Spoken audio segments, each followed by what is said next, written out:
Okay, no worries.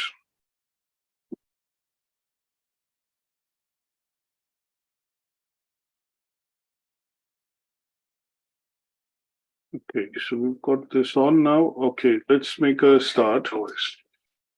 Now, today, in terms of the marketing mix, we're looking at covering learning outcome 3. And learning outcome 3 is focused on understanding, what are the key marketing methods.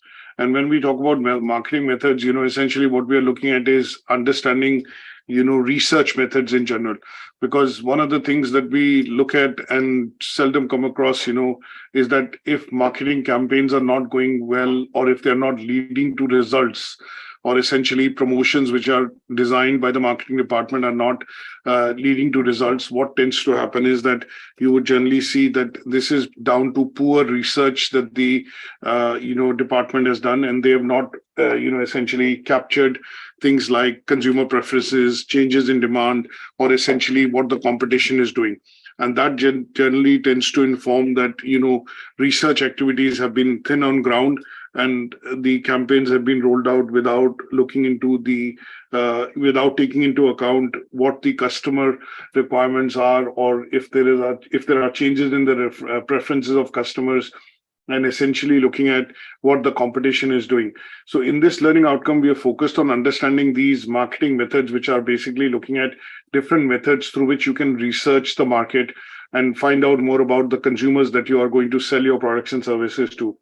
The second assessment criteria talks about evaluating the different channels of digital marketing. Now, you're not able to reach all consumers, and very briefly, just as an example at the start, I would say is that sometimes when you look at putting in reviews, a lot of customers do not have Facebook account, or they do not initiate or engage with Facebook or Meta, or some of them do not have Gmail accounts. So in some cases, when people are requested or sent invites to leave a review, if in certain cases they do not have, for example, a Gmail account, or say, for example, a Facebook account, then they are unable to do so. So sometimes companies, would give multiple options to consumers to be able to review on different platforms. And these could be platforms which are not generally associated with the email. And in those cases, what will happen is that in some cases, these platforms, without the use of the email, will allow customers to leave reviews. So when we, in general, look at the concept of, say, for example, the concept of using digital channels or social media channels, what we need to be also looking at is that what are these channels, and obviously, in some cases, how are these channels associated with, providing the insight and the information related to what should be the chosen best to then align with the marketing which the company is planning to do to reach out to consumers. So when we look at this particular content in general for the learning outcome, this is the indicative content that we'll be looking at essentially, studying, and they would include two major parts that we are looking at studying, which is looking at understanding the major methods of how do we conduct research, and some of them are listed here, which basically talk about primary and secondary methods of research. We look at, surveys, questionnaires, interviews, observation reports, and experimentation, which is normally done in the case of digital media now, when you can test the campaigns A and B. So without having to make them live, what you tend to do is essentially test these campaigns by doing what is called beta testing, and that can happen primarily through the use of experimentation. And when we look at the use of social media in general, which has become quite synonymous with today every set of activity which most companies do, because you are seen to be engaging and obviously then present on some of these channels to engage with your consumers on the social side, which is maybe on the happier side, or on the side which is predominantly related to understanding them in their basically interaction with consumers, primarily in the informal ways or in an informal manner. And that is what we generally get to see being referenced to when we look at currently talking about digital media or essentially looking at talking about social media marketing. So here companies are trying to engage with its consumers, and in the engagement with the consumers, they are trying to, one is a formal way of engagement, and the other tends to be the informal way or a casual way of engaging with the customers. And that is currently being referred to by companies having what is called a social media presence and using that to be able to do so.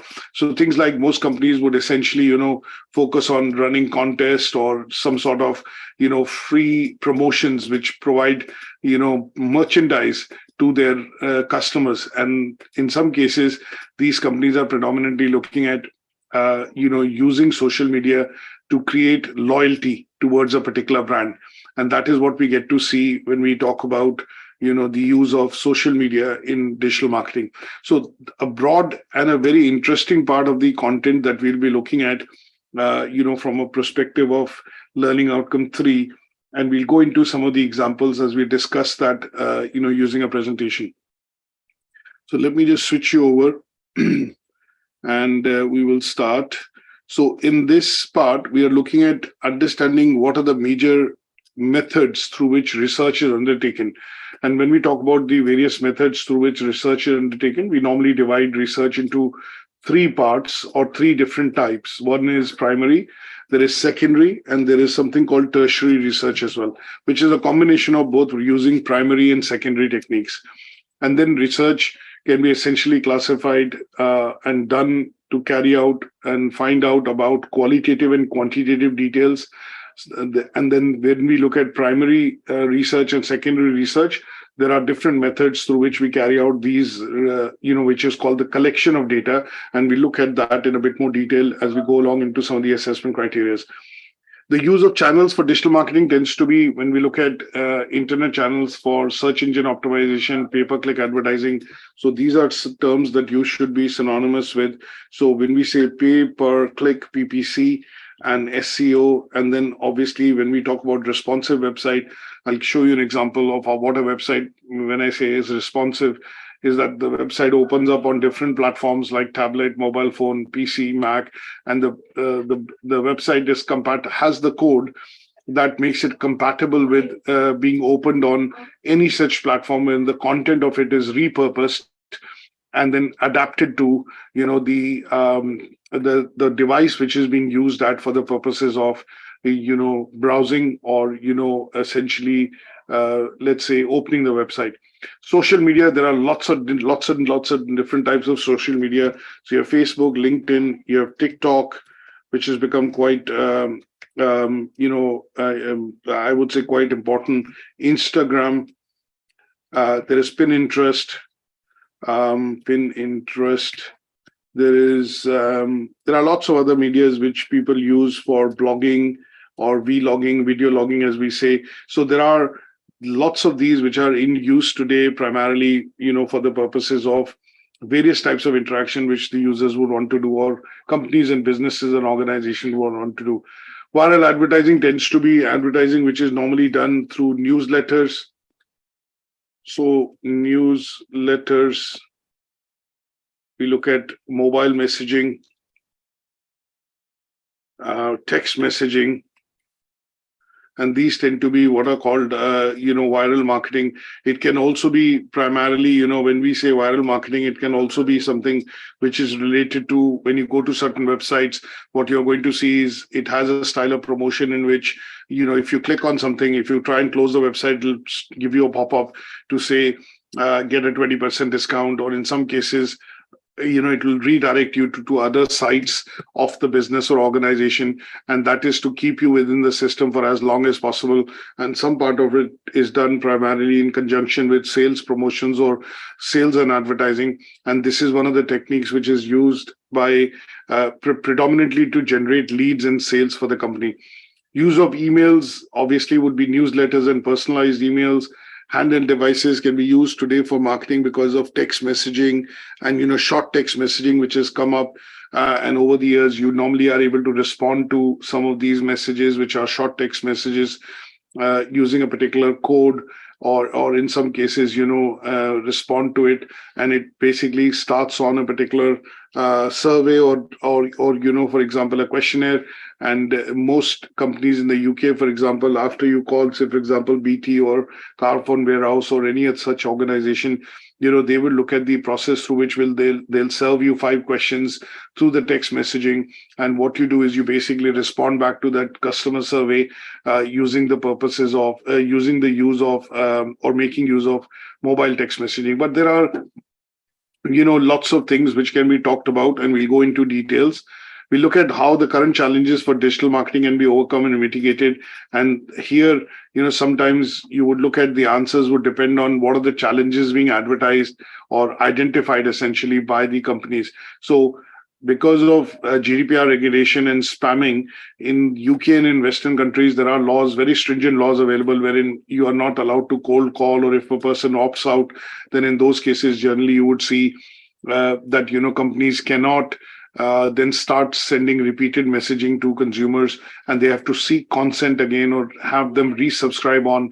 And those are some of the challenges to maintain it, which is how much is too much, what is the right balance and the mix to maintain so that customers remain on your mailing list or on your subscriber list, but do not unsubscribe, because once they unsubscribe, then there is a challenge of getting the customer back onto your on your channel or on your subscription. And that is seen as a challenge, because companies would need to then spend more money and obviously look at spending more money, which is in terms of more budgets on marketing, to be able to get them back on or get them engaging back on with you as a customer or as a consumer. Now, we'll be looking at covering these 2 assessment criteria. The distinction criteria primarily looks at, identifying some of these challenges which, are faced when you look at, engaging with customers using, digital media marketing. So that is wherein you have to kind of propose ways, or you have to create a bit of a plan which will show using a table how these challenges, what are these challenges, how these challenges can be overcome, and give examples of activities using digital media. And that would be the distinction criteria. Now, before I go into the first assessment criteria, let's look at some key terminology in terms of what is going to be discussed in terms of, journal when we look at this learning outcome. So what are marketing methods? So for the first question that I want to check and ask is to understand, what are marketing methods? These are, methods. When I say methods could be strategies, plans which companies have.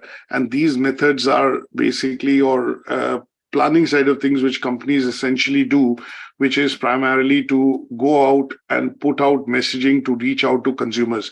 And these methods or planning or activities which the companies actually are looking at doing can range from, something as little as, putting things onto the website just as announcements, doing press releases, in some cases printing out flyers, leaflets, doing TV advertising, radio advertising, going on to billboards, doing messaging through social media, and in some cases, even looking at mail drops, which is to attract consumers to come into events, or, look at enticing them to buy your products.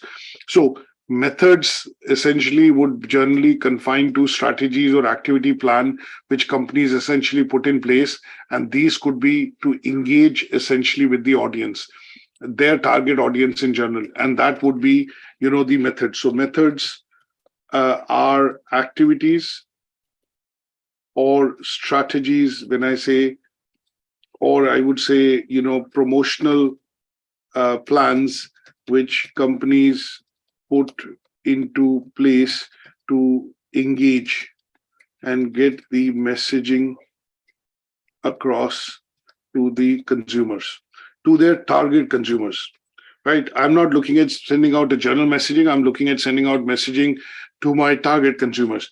Now, in general, when we talk about methods, we are going to be referring to how do we do this? We look at the 4 Ps or 7 Ps of marketing. So basically, any company which will create any messaging, any promotional strategy, or any activity plan, they would be looking at doing this around the process of keeping the 4 Ps and 7 Ps in mind. Now, in order to send the messaging out, they have to engage and shortlist what is called medias, different medias. So when we look at medias, these medias could be traditional media, it could be digital media, or it could be print media. So when we talk about these as mediums through which consumers will get the messaging from the company or the organization, they'll be looking at different methods, or these methods would also be classified as medias. And these medias, traditional medias, could be things like, you're looking at print. So if I would say traditional, which could be print, TV, radio, which is basically termed as what is called above the line, ATL. These are media which are above the line. Then you also have, plus you also have, so if I classify this here just broadly, so traditional media and digital media, let's do it separately. And in this case, so you have something which is above the line, and they would be print, TV, radio, plus which is called below the line, and they would include things like leaflets, posters. It will include, I wouldn't probably say emails, but I would include things like, for example, events. It could be, say, for example, catalogs, and that would be traditional below the line media. Now, in addition to this, when we talk about digital media, you would be looking at digital media could be email, social media. It could be anything which is being promoted through electronic billboards. So here, when you have a static billboard or a big board hoarding outside, as we also sometimes call it, hoarding or billboard, there are differentiations in terms of how you look at this, American and European style. Or so essentially, in some of our countries, we call them hoardings, which are big, huge posters put up outside, across motorways or main markets or main places where consumers are able to create and see. And in some cases, these versions of the traditional media, but electronic billboards, wherein they are having a camera, the LED, the messaging can change, and they are able to, let's say, mimic the mood of the audience, which is, basically seeing it. In some cases, you will call them electronic billboards, and they would be the forms of, digital media. So here you would see banner advertising. So if I don't say banner advertising, I would say pay-per-click or internet advertising, essentially. So internet advertising would be pay-per-click, PPC. You would see banner advertising, and they would be essentially the methods that we talk about in terms of advertising methods or medias that the organizations would end up taking. Now, the third part that we look at in terms of methods would be talking about research methods. And they, as I mentioned to you, would be primary, secondary, and tertiary, research methods.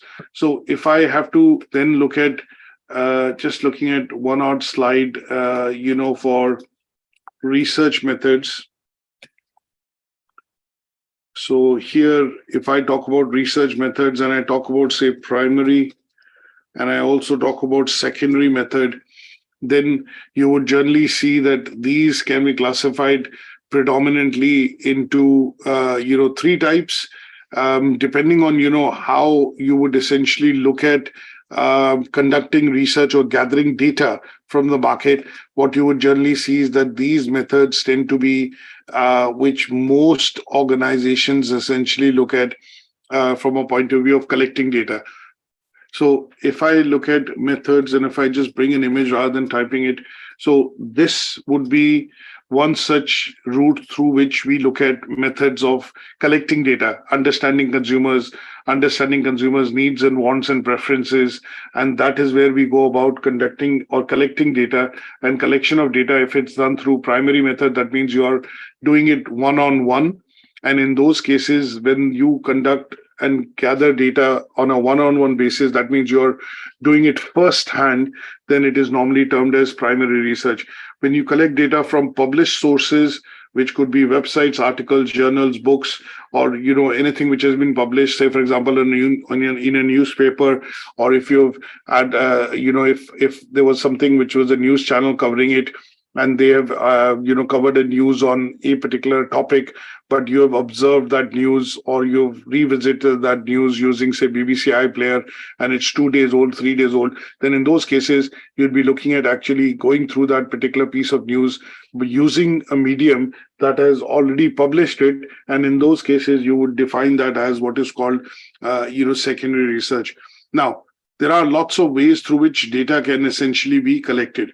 It can be collected through, qualitative methods and through quantitative methods. So when we look at, qualitative versus quantitative, qualitative means you're collecting quality data. Quantitative means it is based on numbers and it is going to be in volume. So when we look at collecting data, you always, or when you go about doing research to understand consumer needs, wants, preferences, you always decide whether you're going to collect data yourself, or will you use the data which has already been collected by somebody else as an agency, or you'll buy a report or a research report. Then in those cases, you're deciding between primary and secondary. And when we talk about qualitative and quantitative, you are looking at basically deciding on the basis of question that whether you will take the data from words or whether you will take data from numbers, which is what is you're going to do in terms of interaction. A simple example that I will give you here, if I decide to find out the effect of absenteeism, for example, and I go into Primark and I speak to some of the managers, the store manager, and say, I'm conducting a research on the process of absenteeism. That means how does absenteeism or people taking days off in the organization affect your business? So in this case, you can go about collecting that data, one, by looking at the attendance register or the rota or the register in which the employees' attendance are recorded. And that would be looking at numbers, because you'll go through how many days each person has worked, and every day there would be an in and out, or timing of coming in and timing going out. But on the other hand, if you conduct an interview with the store manager and generally ask some questions related to the absenteeism report of the employees within the store, then in that case, what you're doing is you're collecting data in the form of an interview. And that interview is basically going to be words or, description by somebody, which will give you a description of the event or the sequence of events, or how does it affect, the store operations. But if you go just by numbers, going by Sumit, Achung, Arshi, or, say, for example, Jill, Harjinder, a couple of them are working in the store. Harjinder has been off 5 days this month, Arshi 2 days, Jill, 10 days because of illness, or Sumit because of, personal, say, engagement or function at the family. How has that affected sales? But because we are talking numbers, that Sumit has taken 5 days off, Jill has taken 10 days off, Achung has taken 2 days off. We are going by numbers. That is where it will be, looking into the attendance records. And that is not first-hand, because when you're speaking to the manager, you're gaining the sequence of events from him or from the horse's mouth firsthand. But when I go into the attendance register and look for the reports or look for the attendance for a particular day in a month, then you're looking at secondary data, because it's already been recorded. So in general, when we look at collecting data, we will look at basically discussing or taking a route which will be required to understand whether you want data firsthand or you want data which has already been published. You would look at various routes through which this is done. And in terms of interviews, surveys, questionnaires, they'll all be firsthand, because you are asking the consumer. Or in this case, an example that I will give you is, for example, you go on a vacation and you stay in a hotel, but when you are checking out from the hotel, the front desk manager would actually request you to fill up a survey. And that survey you take, go through it, you fill some, multiple choice questions, and then you return the survey back to the front desk manager. So what has happened in that case is, because the survey has been completed by you firsthand, that tends to be primary data, and the method through which it has been collected, the data which the hotel has collected in terms of your stay. How did you find it? Would you recommend it? Would you come back to it again and stay with us? Other questions, for example, they have been collected firsthand by the front desk manager. And in that case, using survey as a method or a questionnaire or a feedback survey as a method is basically primary. Now, if the front desk manager tells you that, well, so would you be okay also, replying to a survey questionnaire, which I've sent you on the email. And once you receive that, if you respond back to us on the email, that will be useful because it will help us improve our services. Now, if that survey email is responded to by the customer himself, say, for example, it has been sent to Achung and Achung responds to it firsthand, it is still going to be considered primary. Only the thing here is the method has changed. You've not received a printed survey, but you've received it on the email. Now, if Achung is the manager, and assume this situation that he's traveling with 4 of his other colleagues who had gone out for a training, and he's the manager and some of the other employees, and what Achung does is he receives the email and he forwards it to 4 of his other colleagues, which were new recruits that he has done recruitment for, and they've attended a training and they fill the survey and then send it back. It will still be termed as primary for the 4 participants who have forwarded that back to the hotel. But from a point of view of Achung, that data would become, if Achung responds to it, that would be primary. But if Achung does not respond and the other 4 responds, that data will become secondary, because originally the survey was meant for Achung, being the learning and development manager for the organization, but he has not got the time, and what he's done is he's delegated that to his colleagues and they will then respond back to the hotel. And in those cases, that would become secondary data because it's not being responded by the person or the first person which has received it. Now, the other thing in terms of secondary method, when we talk about research methods, another example that I would give you is if you were then looking at the hotel publishing a report of, say, we have got 50,000 reviews and 4-star reviews, and what you do is you look at that data to decide that this is the hotel that we want to book. So what you're doing in that case is going through the reviews which has been published on the website of the or one of the pages of the hotel, and using that data, what you've done is you've made a decision to essentially stay in the hotel or book the hotel, and that would term it as using secondary data. But if you had called the hotel up on the telephone and asked them a few questions and made the opinion or made your mind up on the basis of that, then in that case, that would have been termed as primary data, because you're speaking to somebody firsthand rather than reading data which has been published and published a number of days, weeks, or years, which could be number of days, weeks, and months and years old, and you're basing your decision on the basis of that data, which is customer reviews. Then in that case, it will be termed as secondary. Is that okay? Is that bit clear? Any questions on this so far? Yeah, it's clear. Okay. Now let's look at getting into some of the assessment criteria with this broad understanding of research methods, medias, and then obviously understanding what each of these methods helps us to do. Now, let's look at why is it now relating this, what we've discussed, to specifics of marketing. Now, we don't want to be looking at, understanding that, okay, data research is important. We all know that. But how do we essentially use this for the purposes of, understanding consumer, and why is it required? So let's look at the first aspect of it. Why is data important? What is the difference between data, information, and knowledge? These are the 2 questions that we need to answer. So when you talk about what is data, data could be numbers, images, it could be any sort of, let's say, linear form of information, or let's say, data could be something which is a linear form of information that you are being provided, which then further needs to be worked on, or essentially needs to be processed to be able to get meaningful information. Now, if I put across, say, for example, 1 second, let me just show you this by talking about certain random numbers. Let me just look at putting certain random numbers. Just 1 second. So let's look at these. So if I put this across to you on the screen, if I put this across on the screen, what does this mean to you? To some of us, we'll be able to quickly decipher what I put across. But for me, if I generally look at, mentioning this, they would be just numbers for me. I can't make a head and tail in terms of what are these or what is this particularly for.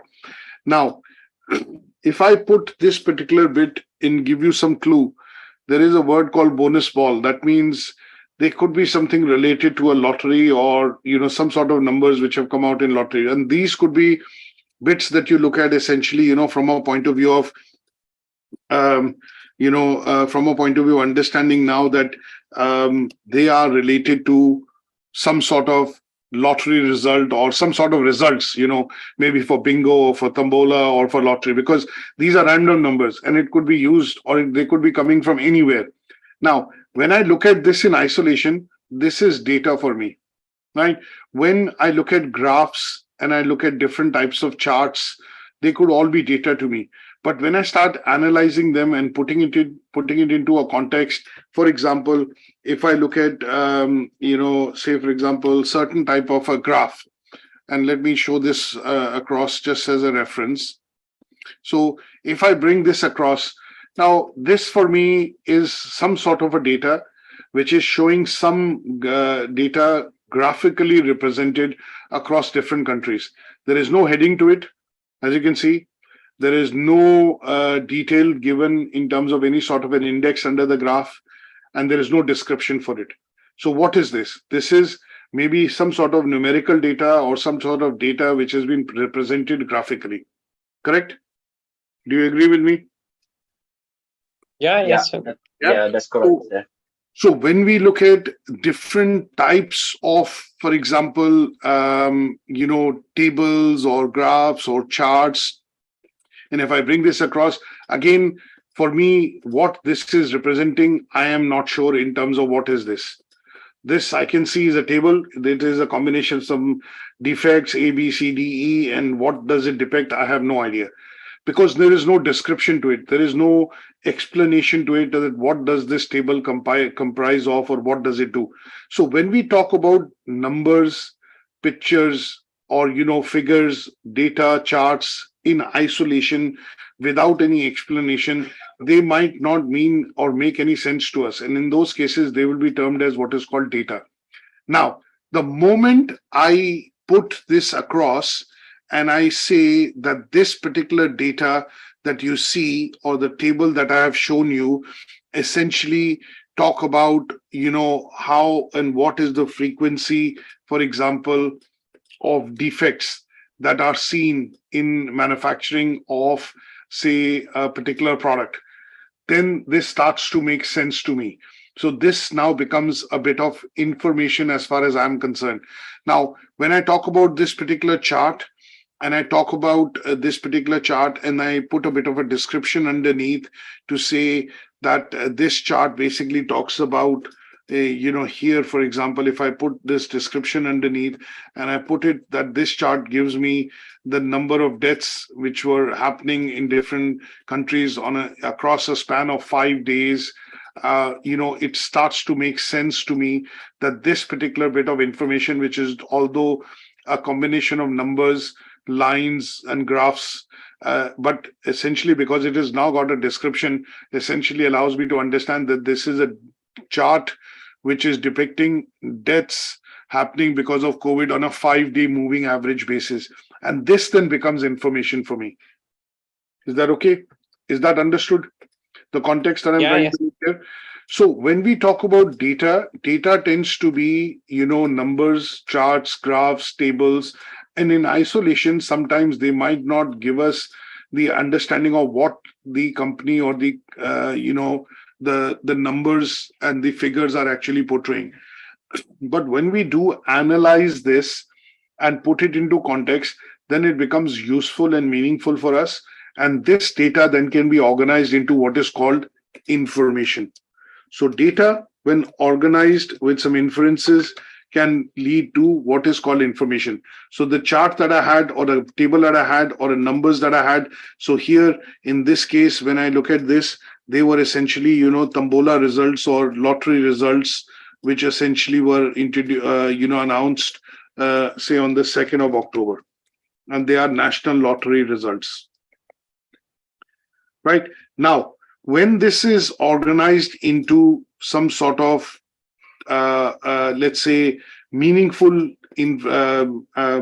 let's say, data, then it becomes information. Now, when information is further analyzed, it can become knowledge, right? And or it can basically lead to a report or some sort of final figures, which can then be classified as what is called knowledge.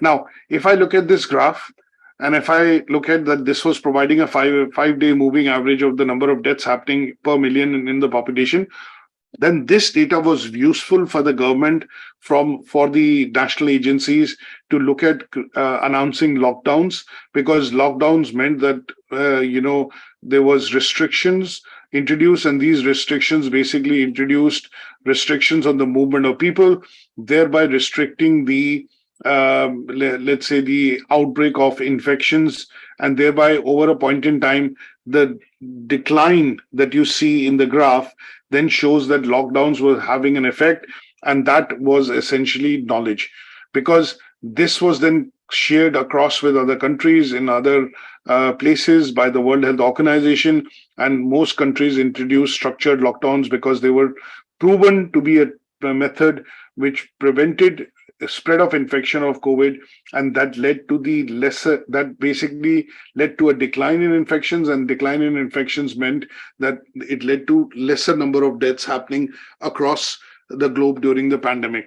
And this then, which with this inference of why lockdowns were effective, when information was further analyzed, that became knowledge, and that knowledge was shared by the World Health Organization, a lot of other different organizations with many countries and health departments, and that allowed countries, governments, agencies to then bringing COVID-19 pandemic under control. And there were lots of other measures which were done. Now, with that context in mind, data is also very important for marketing. Now, data-driven marketing is become quite important because we have finite resources. A company does not have lots of budgets to be able to spend on different types of advertising in order to reach or make sure that its message goes across to the consumer. So what organizations do is then look at buying data reports or research reports, and then using those reports to tailor the messaging which is for their target audience. Now, let's look at diapers. If I look at baby diapers, now, baby diapers as a product is very specific for young couples or couples who have recently got married. So the age group which the messaging would be intended to, from an advert point of view, would be that they need to go across to couples or mothers, essentially, or people, or in this case, consumers which are between the age group of, say, 19 to 32 years old. That is when most people will, get married, and obviously they will at some stage have babies. So the diaper adverts would be useful if they are targeted to consumers across the age group of, say, 21 to 32 or 21 to 35, depending on, which place, geography, area in which it is being used. Now, there's no point in doing diaper advertising to somebody who's 45 or 50 years old, because they won't be having babies. So in such cases, it is the data and the study of that data which allows companies to understand that this is our product, this is our service, these are our target consumers, and this is the age group to which we should go in and advertise, because this will lead to sale, increase in revenue, or attraction with the customers to be able to, buy those products. So data-driven marketing has become very important in today's context. It was important in previous, decades back as well. But the use of data has now, because of the fact that companies need to decide whether they want to employ budget in traditional marketing route or digital marketing route, they need to look at crunching information using reports, and that information using report comes from data reports which they buy, research reports that they buy, and using that they are able to then create messaging or marketing strategies to reach out to their consumers. So data then can be utilized in very many different ways. And today, with the coming in of artificial intelligence, we look at LLM learning, models, language learning models, or machine models, which then can be used for the purposes of automation as well. And that is why, in order to drive automation, data is important. Now, if I say a company produces 10 cars, and in one of the cars, you have a defect that the engine gearbox is not correct, or is having problems. Now, the data that they have from 10 cars which have been manufactured is too less to predict that this problem will happen again. So in some cases, numbers and data is required in the information is required in numbers, because that is more important for them to journalize the situation and see a particular pattern which would emerge. And in those cases, you would look at falling back on data and data related decision making. Now, data is important, but data can be collected, as I mentioned, through various sources. So when we look at primary data, it is primarily through first-hand information. Collection is through surveys, questionnaires, sampling methods, interviews, focus group interviews, group discussions, wherein you are essentially hearing everything from the horse's mouth or directly from the consumer. Now, sometimes when you go out to shopping malls and, when you go out to high street, what you would generally see is that there are sometimes teams of people which are, giving you a survey or a leaflet and saying, can I take 5 minutes? Can you participate in this survey? In return, we'll give you a £10 Amazon voucher, or you get a coupon for this. Now, what they're trying to do is entice you into getting to speak to you and getting to understand or get hold of vital data that they want related to their product or brand. And they would randomly do sampling or randomly approach customers to be able to pick them up and give them this option of participating in that survey. And that would be primary data collection that is normally done in the field. It is time consuming, it is much more expensive, and that is why, but at the same time, the advantage of using primary data is that you are actually getting to hear the experience from the customer firsthand. And that is where the collected data cannot be wrong, or collected data in terms of interpretation cannot be, interpretation of that data cannot be done incorrectly or wrongly, because you are exactly asking the questions required and the customer is giving answers to those questions. And if they are not to your desire or not to the criteria which is required to be met, you will counter ask another question, and that is where this data would be more valuable. Secondary data, as I mentioned, which is desk-based. You can collect it from various sources, from published sources of information, from research reports, from books, journals.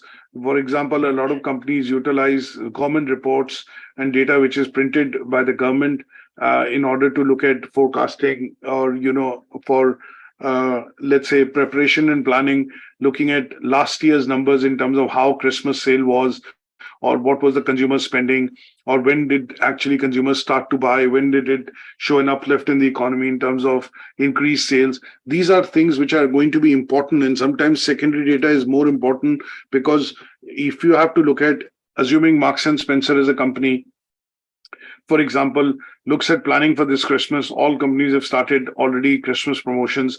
What they're going to do is obviously look at last year's data and result in terms of how many consumers shopped, what was the hit product, what was the peak times in which the shopping was happening, what were the days in which, most of the sale actually happened, which products or categories sold very well and which did not do quite well, which products were hit products. Now, to analyze and get to answers of all these questions, the company would need to look at analyzing its past data. And because it is a data which has already been published or already in existence, and that is being pulled across from the systems, from the reports, from the sales report, from the data, from the store sales or whatever, this would be termed as, secondary method of collection or analyzing the data.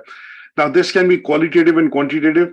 Qualitative is something which the managers would be looking at making decision from. For example, they would be interested in understanding trends, that, okay, how much were the sales across grocery, across clothes, across home and decor, or across, other merchandise products. That would be qualitative data which they would be interested in. Quantitative data would be, if I was a product manager for home and decor products, then I'd be interested in going into further details to understand, okay, how many of the sofas were sold, how many of the candles were sold, and I'm going into exact quantities, because what I would need to do is plan my inventories this year, and for which I would need to be very accurate. So along with qualitative data, I would still need to look at quantitative data in terms of planning quantities. Obviously, candles were sold, but if there were Yankee candles sold, were they sold which were Microsoft own, Marks and Spencer's own branded product, and in that, which particular category of candles sold well, whether it was the small candles or the tea, as we call the tea sticks candles, which were sold, whether it was the bigger version of the candles which were sold, and you would be interested in finding out quantities there, because you are planning inventory for this year in terms of and which flavors or which scents were more popular, and that would require quantitative, that means number-based data evaluation, and that would be through the process of secondary data collection. Now, these are these are methods through which companies look at past data or collect data in terms of, for example, when something is introduced for the first time in the market, most companies are interested in finding out about the product or the feedback about the product, and they normally would take the primary route because there's nothing of that sort in existence from past, and obviously because it's a new product or this has been introduced for the first time, that is where there is no past data available or secondary data available to be able to do analysis. And in those cases, companies would essentially look at the process of sampling, and sampling would be done across, using a particular size and a size of population. So if iPhone was to look at doing a survey, or Apple in this case was to look at doing a survey on a product like their smartphone iPhone to see what is the first preference in the minds of consumers. And do consumers decide on the basis of price, product, brand, features, or what are the other criteria through which they look at making this decision? So sometimes when Apple would do this, they would basically go out into the market and they would sample maybe 50,000 customers in the US. They would decide on what sample size they want to collect. Now, the reason I say this is because if Apple is looking at selling, say, 100 million iPhones of the new iPhone 15, what they would want to understand is where the sales will come from, which markets are going to be more productive or providing more sales, which markets would have the ability and the power to be able to absorb the high price point, and in which markets it should make available inventory and ensure that iPhone quantity is available or the numbers are available in good quantity in terms of inventory, so that they don't end up losing sale to their nearest competitor, Samsung. Now, when they need to look at doing this analysis, they are going to go quantitative and they are going to go maybe primary, because there is no other company which sells iPhone. There is no other company which basically has competition as closest to Samsung. And what they would want to do is, obviously, they would want to buy research reports and ask other agencies to collect this data. But what they would prefer is to do the collection of data firsthand, because they get millions of customers coming into their Apple stores. And obviously, doing a survey within the store would be much more cost effective and easier. But here, what the management or the marketing team would need to decide essentially would be the sampling size, how many customers they want to interview. And then once they've collected a certain type of data from certain number of consumers, thousands of consumers, they would say, okay, that is good enough for us to be able to extrapolate that to come to some sort of results or come to some sort of conclusion. And that process through which you select the sample size in terms of how many consumers would you go across to, how many places you will collect data from, and would that be enough for you to then, let's say, crunch that data to essentially come to a conclusion, would be termed as what is called sampling of data. Now, sampling can be done in various different ways. Sampling tends to be for population, sampling tends to be in a geography, sampling can be done primarily, on the basis of, demographics, and into a certain extent, it can also be, when I look at sampling of data, I would also look at, in some cases, defining population versus the sample size. A population tends to be the entire group that you want to draw conclusions from. So if Apple wanted to draw conclusions from 68 million UK consumers, that will be termed as sample or that will be termed as population. Now within that population, what they would want to do is go across to their target consumer, somebody who's between the age group of say 24 to 45, somebody who's earning certain amount of salary, say 35 to 35,000 pounds, somebody who's young and has access to technology, internet. They would basically draw certain attributes to which they would want to go across. There's no point in 68 million population. There'll be 12 million children which won't be decision makers. So sampling that data won't be a not a useful exercise. It might be a wasteful exercise for them. So what they have to do is from the population, choose a sample size. And that sample size tends to be a specific group that they will use to collect the data from. And this size of the sample will always be less than the size of the population, because what you want to do is go across to your target audience, and that target audience generally tends to be smaller than the whole population, which is generally looked at for the purposes of sampling. Now, when we look at sampling, when we then ask and either do it by primary or secondary method, but what you would do is basically get these shortlisted people who are in that sample size to ask or answer your questionnaire or your survey, or you look at the report which covers them as per your demographics audience, and that would provide the data to you in terms of understanding whether they are your target consumer and whether the feedback taken from these would be relevant to your information or research that you're carrying out. And then when we look at sampling, there are various ways through which we do sampling. There is probability sampling and non-probability sampling. These are details that you can go through when I provide you a handout which talks about research methods. It's a 10-12 page handout which will go into all the details of understanding what are the research methods, what are the research designs, what is sampling size, sampling, what is the methods of data collection, how do we prepare data once the data is collected, how do we analyze it, and then how do we put it to practice for the purposes of, obviously making decision. So these will all be considered, under the methods that we are going to talk about. So survey data can be collected through phone surveys, online surveys, in-person interviews. There can be various attributes to these surveys that can be used. And then collecting data from interviews has advantages and disadvantages. Obviously, it will be free from any sort of errors. It will be flexible because you are asking the questions, and if anything is unclear, you can ask another question and you can adapt and then basically find out and go into details of the data. Disadvantages, as I mentioned very briefly, tend to be very expensive and obviously time consuming. So primary data methods tend to be expensive and time consuming, and sometimes it can also introduce bias because people might not be happy with a particular brand, and what they would in that case do essentially would be to say, okay, this is something, I'm not happy with the product, or I am not a buyer of that brand. And what they would then do is basically look at, so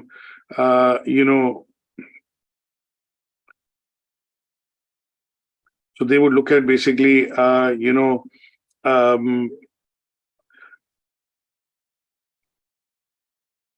so they would basically look at, introducing their own personal judgment or bias, and that might not be useful. So that is where you have to basically sometimes look at doing away with that data, which might create bias in the results which you are trying to arrive at by conducting research. Now, there are obviously ways in which you can summarize data and data collection, and that normally is currently done through softwares softwares like SPSS, Qualmetrics. They allow you to crunch quantitative data. That means when you've collected data in numbers and from a lot of participants, and your sampling sizes are huge, they are in thousands and thousands of customers, then you use some of these softwares to be able to then summarize the data to get to meaningful conclusions. So this part covers the first assessment criteria, which is talking about why research is important, how is it carried out, and what are the inferences that you can get from research for the purposes of usage in marketing or marketing promotions. Is that okay? Any questions on this so far?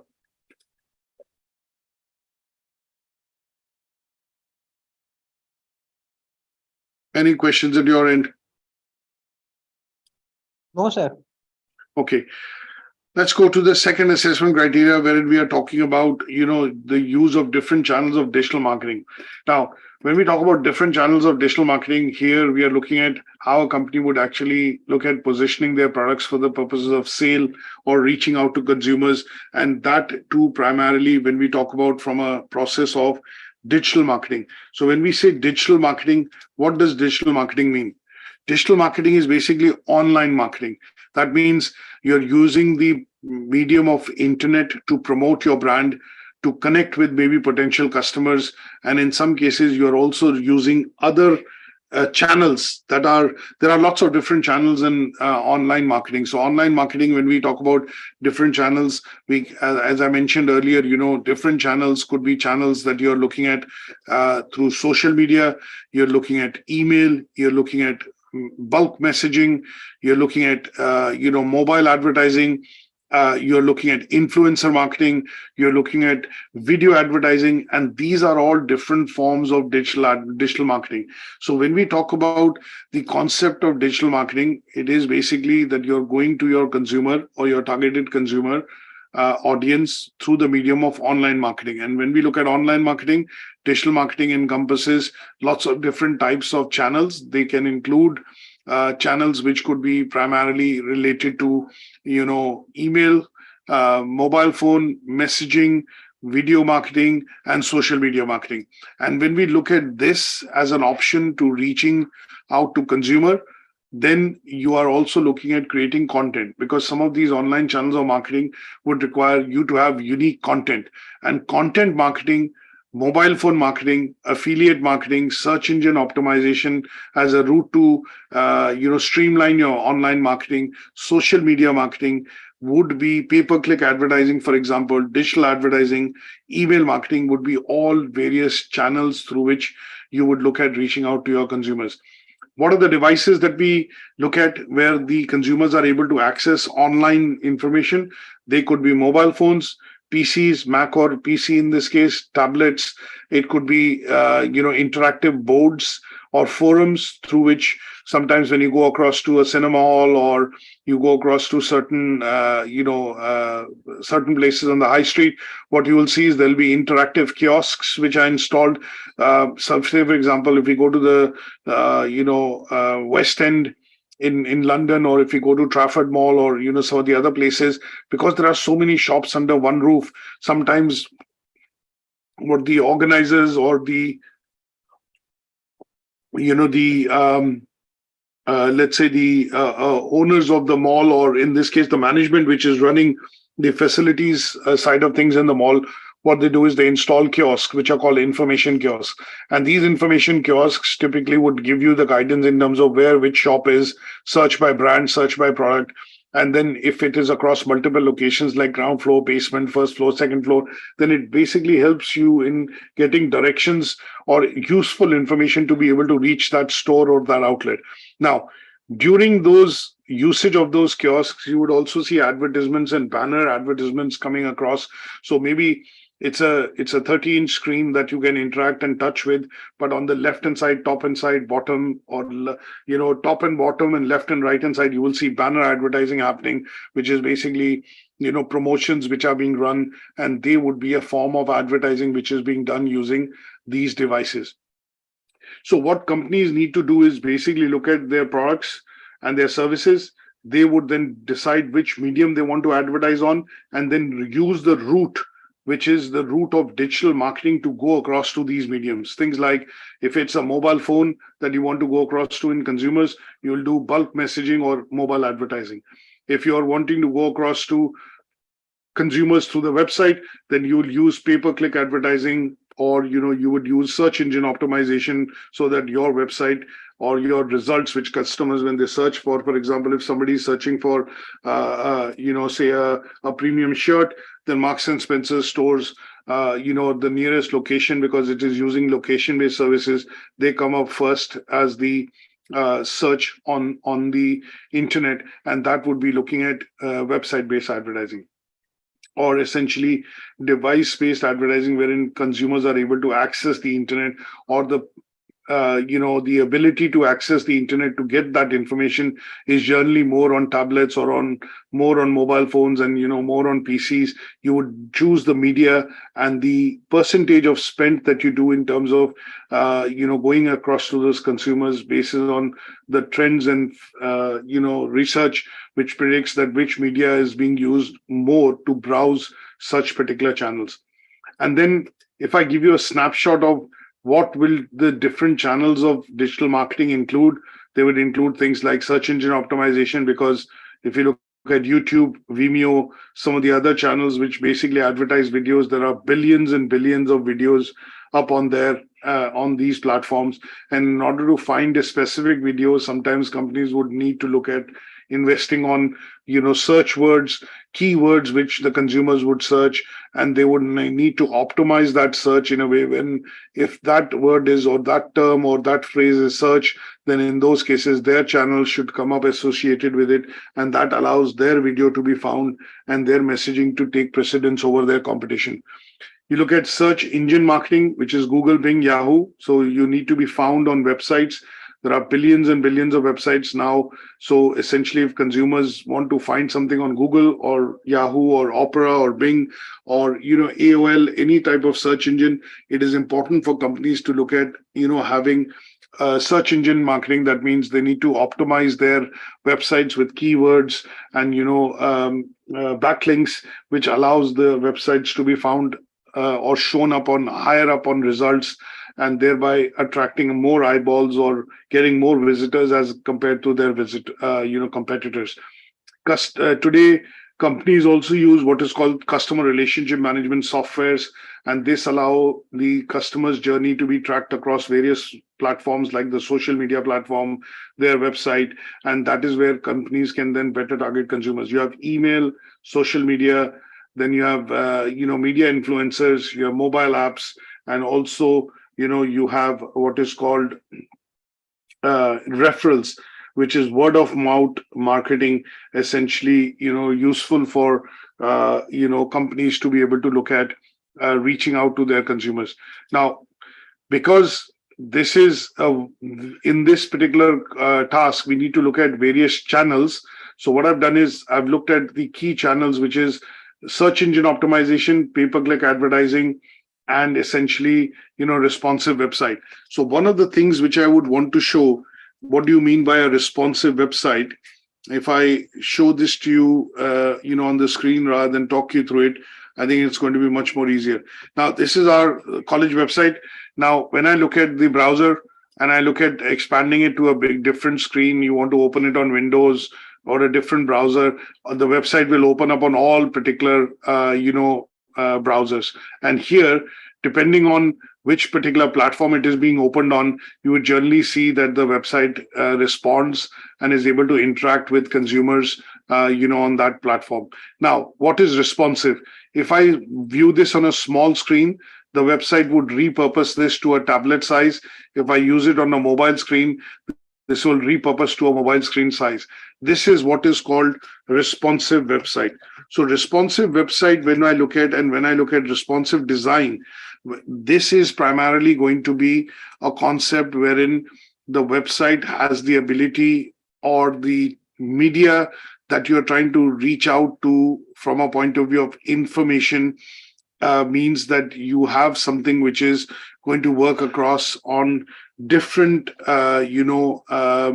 mediums, and the screen or the code of the website would typically be something which is able to adapt to let's say different platforms, Unix, Macs, Windows, and to a certain extent the different medias on which the website is being accessed. So when I say a responsive website, what I mean by that is a design which has been done in a way which allows automatic adjustment of the code using the code which has been used to basically then display product information or information about a particular company onto different medias.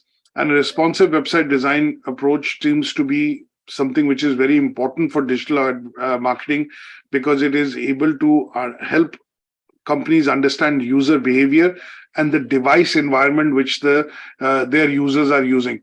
Now, a simple example would be, if I look at the analytics towards the end, for us on this particular website, I'm able to clearly see who are the consumers who are browsing the website, what is the preferred platform through which they are browsing, and then my marketing spend and activities can essentially be, on that particular, when I say that, it can be then on the context of how I am looking at, let's put it this way. I want to show this to you 1 second.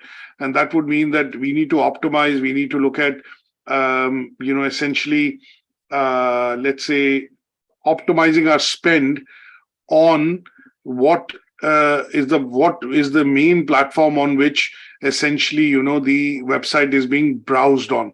And that is what I would want to look at, primarily when I talk about the context of,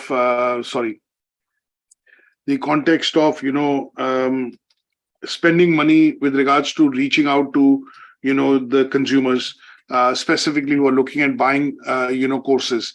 So if I look at showing you a bit of a dashboard, just 1 second. So I go into reports,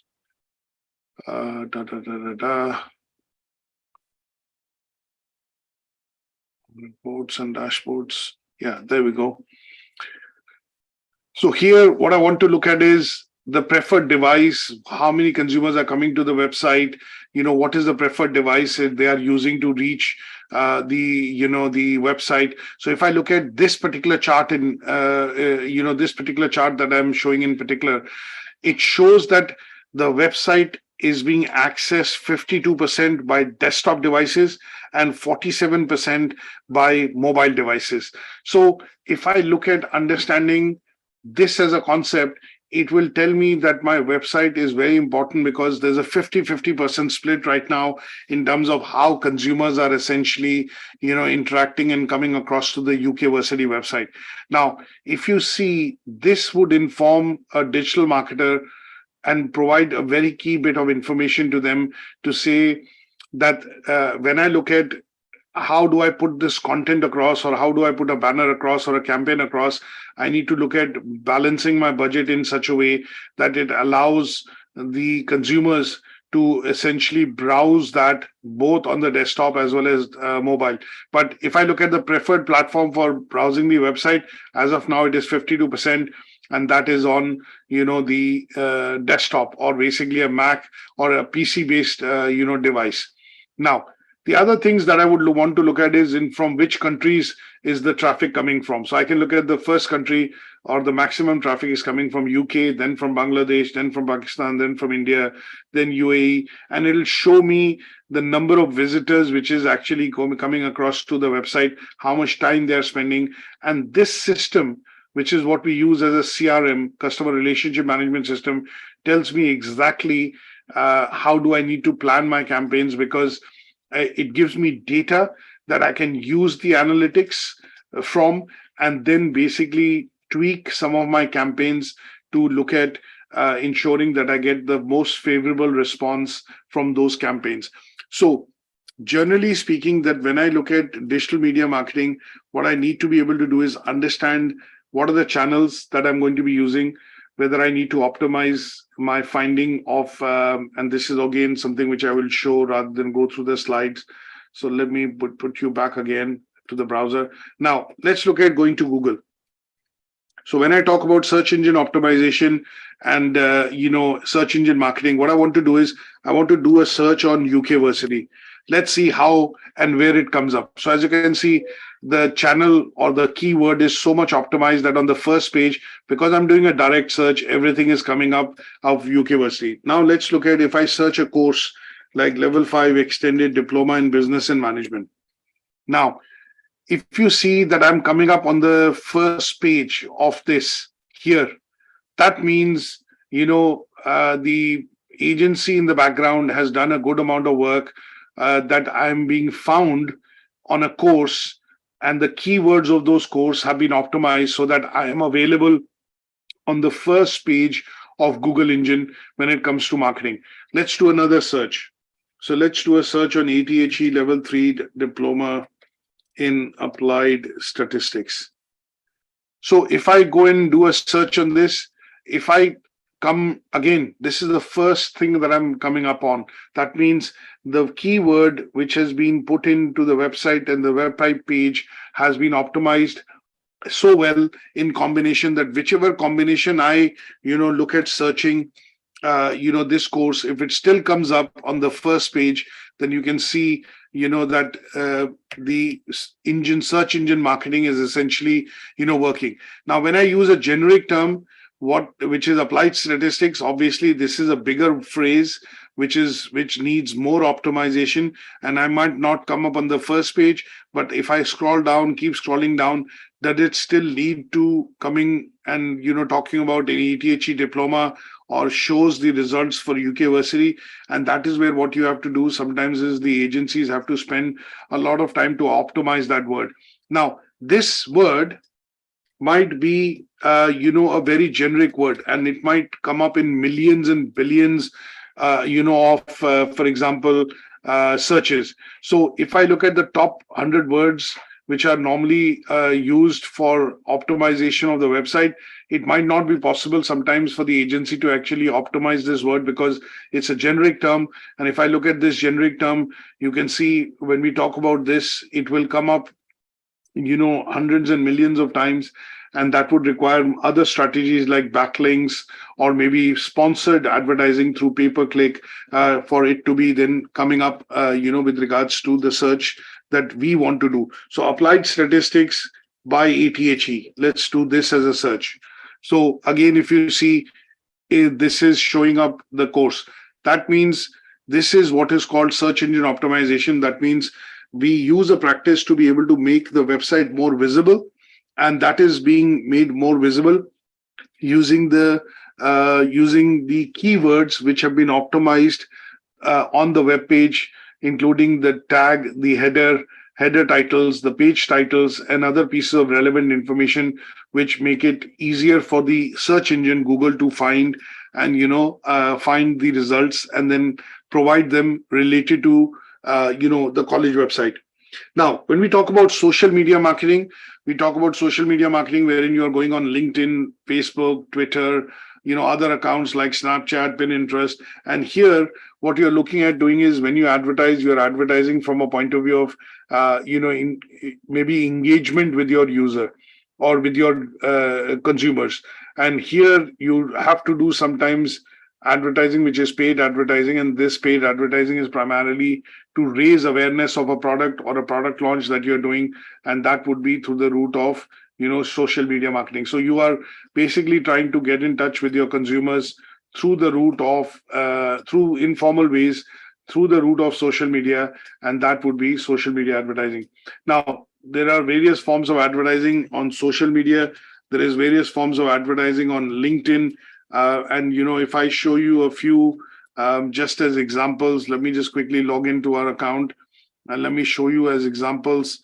What you are going to be able to see is that in this case, when we do put out content, which are primarily for the benefits of consumers, what you're going to see is that you will have interactions like people will comment, people will share that, and that would allow your content to be spread more across on the internet, and that would essentially raise more awareness.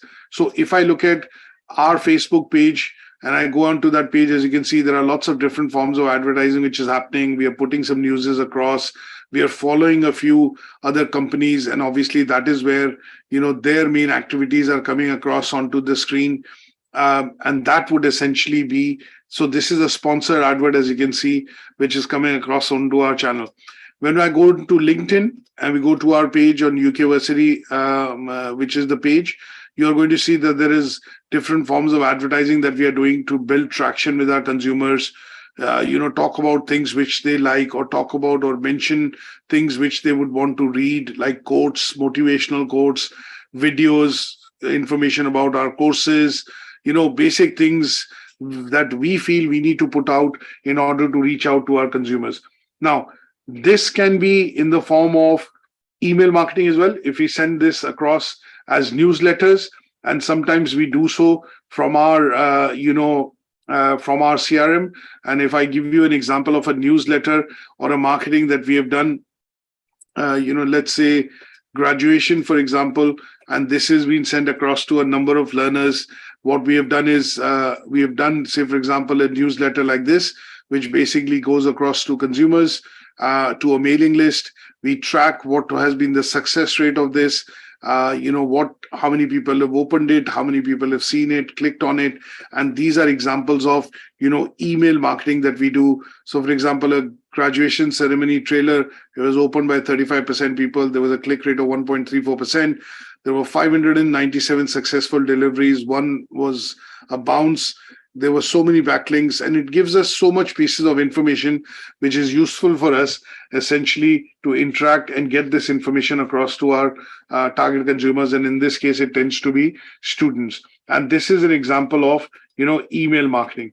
So when we talk about various routes through which we can do digital marketing, email marketing tends to be one. Now, one of the other things that we will look at is content marketing. Now, content marketing tends to be when you put out pieces of news or stories, which is where you want to engage with your users. So one such example of content marketing that I would do is primarily by looking at the news section that we have on our website, and that news section wherein we keep publishing new things depending on, what the interests are, for the consumers. So, for example, there are lots of publishing that we do. These are some examples of what we published in August, for example, in 2023, and just generally opening ones, for example, recruitment and enrollment strategies in UK Versity. And this is maybe a article that we put out primarily to inform people about, or new users about, what they could expect from us in terms of engagement, and how do we go across and send messages. Sometimes people interact, share this on Facebook, LinkedIn, Pinterest, and that allows us to gain more followers and gain more consumers or customers essentially. And this would be putting out content which people want to read, people want to talk about. And sometimes what we have to do is basically put out these pieces of information, and they are put out as blogs, as articles, as pieces of advertorial or editorial, which allow the consumers to interact with with them, and thereby increasing the purposes of communication with our consumers. Now, last but not the least, I want to go into very quickly into the challenges of social media marketing or digital marketing. Now, when you look at this, is a snapshot of a survey which was done by HubSpot in 2017. Slightly old. They collected data from 2,510 participants, and they wanted to understand what is the link between email and marketing automation. The marketing automation is a route through which, for example, if you come onto the website, you like something, the website then understands that you're wanting to buy, and there are certain workflows which have been written in the background, which means that a customer coming to the website, there should be a pop-up box which pops up and says, "Welcome to UK Versity. Get a 10% off if you're interested in studying a course with us." Now, when you go from one page to the other, then it pops up again and it shows you a, like an order form or an enrollment form to fill up. And that is, again, something which you have defined in the workflow, which is automating the process, that this is how, the interaction with the consumer should be built onto the website. And you go on to the third page, you look at, say, clicking on another button of the page, and that is where it basically pops up, want to have a chat with one of the sales representative, or want to have a chat with one of the admission team members. That is again a prompt which is asking the customer to engage with the company, and that would be defined in the workflow in the background. And that workflow, and you click on that chat, at some stage, the chat would say, "Hi, I am Dania. How are you today, and what is your name?" So that is a workflow that has been defined, and that allows the customer to start engaging. And you would say, "Hi, I'm Sumit. I would want to know more information about the level 5 diploma in business and management." Then Dania might ask you another question, which will pop up in the chat to say, "Is it ATHE, OTHM, Pearson courses?" Then you click on ATHE. Then she says, "Okay, thank you. Just in case we get disconnected, can I get your email or a best contact number? So this is a way of engaging with the customer by starting a conversation, and this is driving conversations through the website. And in those cases, you would generally be looking at, creating these workflows which are to the point, which are specific, which are not going to put off consumers, and which are going to lead to you getting meaningful information. And that is what you're going to be looking at through the process of, overcoming challenges when it comes to digital media marketing. There could be challenges related to driving traffic to your website. There could be challenges to identify who your correct target audience is in terms of age group, in terms of demographics, in terms of psychographic that we learned. There could be challenges that you look at how to optimize your spend on, different forms of media, social media, or in terms of, which media in particular, like Facebook or LinkedIn, because they are quite expensive. Sometimes companies look at doing different campaigns and, campaigns on different medias basis the budgets that they are wanting to spend. And then you look at what are the places from which you get meaningful data in terms of, content. For example, on Facebook, people generally would do a like, but that like might not mean any sort of information to you because they have not left their contact number or their email address. And in those cases, again, it might not be useful. So sometimes you have to look at content quality and the quality of data that is being collected from these sites, which would be useful for you to pass it on to your sales team or your people essentially in the back end, who would then follow up and convert these leads into customers. And these could be challenges that companies could have as far as dealing with digital media marketing is concerned, because people might leave a contact, they might leave their details, and when you go back to them and say, oh, I was just chance browsing on Facebook and it sounded quite attractive, that's why I placed a contact, but I'm not really interested. So what has happened is, although they've shown an interest, you've collected the data, you've spent money through the marketing campaign, but the data that has been gathered has not been meaningful or useful to convert those leads into meaningful sales. And that is what could be the challenges of looking at optimizing data being collected from social media. Facebook has 2 billion users. Now, if you do an advertising campaign on Facebook, you're not looking at spending billions of dollars. Depending on the size, scale of your business in the company, you might be spending small budgets like $50 or $200 or $1,000 on a marketing budget every month. But what you would want to do is realize how many leads that you get from it. And at the end of the day, if you spend $1,000, you get 50 leads. That means each lead has costed you $20. And if that lead does not close, then, at some place somewhere, you would start analyzing that, okay, spending $12,000 on a year on a Facebook campaign to get maybe say 200 leads is not working, because those leads do not close and they are non-serious leads. And in those cases, these could be challenges in terms of understanding how do I further segment my Facebook customers, which is the age group that I go across to, demographics that I go across to. And that is where the challenges digital marketers face to continuously refine, realign, direct the target audience, which is what you want to get the right mix of to be able to get, meaningful results from that particular campaign.